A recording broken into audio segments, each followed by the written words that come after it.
I'll do a wee short one that I had written myself. Oh, what's this one called? Greed. I remember the first time I met her. She snarled like a scrapyard dog. She had teeth in her mouth like a cross-cut saw and eyes like a croaking frog. And the chin on her cheeks was pimpled and parched, like rain on the frozen snow. And whenever she opened her mouth to speak, she squawked like a greyback crow. But none of this seemed to matter that much, not even the way she was lame. For the more that I heard of the ground that she had, the prettier she became. I 200 acres of good green grass, and 100 more under the plough. If I didn't fancy her much at the start, I was sure I was loving her now. If you marry for money, you learn it, my daddy said at the time. I was sure I could handle whatever came up by me in my youth and my prime. So I sort of dry sparked out that winter through, for I hadn't the price of a ring.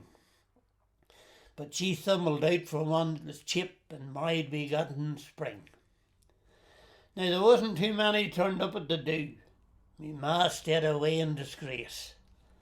But my dad arrived at the church just the same, but I knew it was just to see a face. Now the time I was dreading was coming up fast. I don't mind much that was said, but I wasn't prepared for the gunk that I got when she came to the marriage bed. Sure, her two big feet took size 12 boots. A wig she threw on the chair, and the hair near fell out of each of her ears, and her gums were suddenly bare.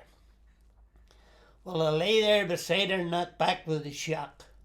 In a minute she snored like a sow, and the words that my father had said at the start, they came back to haunt me just now. So I slipped out of bed in the pale moonlight, my feet scarcely touching the floor, and gathered my clothes up under my arm and skedaddled out through the back door. I made for the station and run all the way, for I knew a train left about 2. And I couldn't just face what I'd left in the bed, and what the hell else could I do?